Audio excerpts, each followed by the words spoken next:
Hello Canon EOS M and Magic Lantern fans. My last video dedicated to the legendary Helios 44-2 lens received an incredible amount of likes and comments. I want to thank all of you. Your support truly motivates me to create even more and better content about the EOS M and Magic Lantern.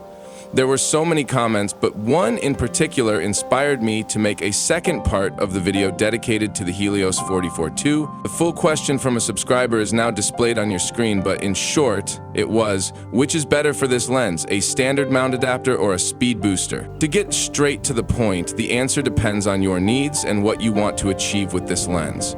When I first discovered the Helios 44-2 and its legendary swirly bokeh, the choice was obvious. I went with the speed booster. Even though I own a standard mount adapter, I've never actually used it with this lens. However, thanks to this subscriber's question, I was inspired to finally make this comparison. Let's dive in and compare both options to see which one works best. The first thing you need to know is that the speed booster allows your camera sensor to capture more light, improving low light performance and enhancing the overall image quality. Additionally, it reduces the crop factor of your focal length, bringing you closer to a full frame look. At the same time, it's important to note that the speed booster contains additional glass elements which can introduce more lens flares and slightly soften the overall image. On the other hand, a standard mount adapter has no additional glass elements, preserving the lens's original optical characteristics and delivering the image quality exactly as intended. Before we start the comparison, I want to highlight a few key details. The footage was shot from a tripod at the same distance from the subject to ensure consistency. For the focus point, I chose my compass, making it the main subject in the frame. Just like in my previous video, I used a wide open aperture and an ND filter to achieve proper exposure and maintain the correct frame rate. Enjoy the video, and don't forget to subscribe, leave a like, and drop a comment. Who knows, your question might inspire my next video.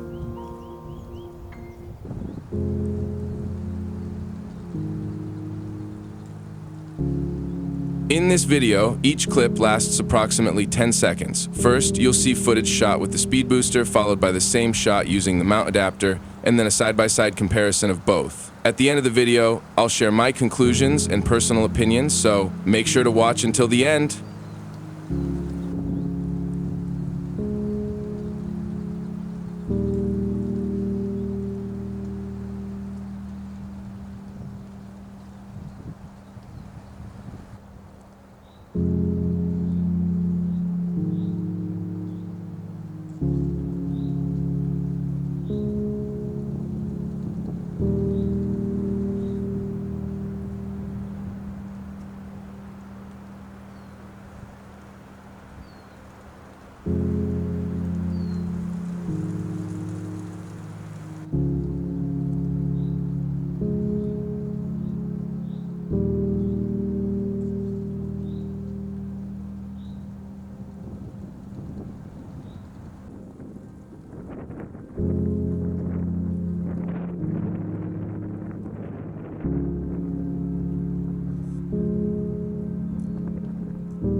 So, which adapter is better? In my opinion, there's no clear winner. The standard mount adapter seems to deliver a sharper image, while the speed booster provides a wider field of view and lets in more light, giving the footage a more airy and cinematic look, which I personally prefer. But as I mentioned at the beginning of the video, it all comes down to your needs and what you want from this lens. Do you prioritize sharpness or do you prefer a wider, brighter image? The choice is yours.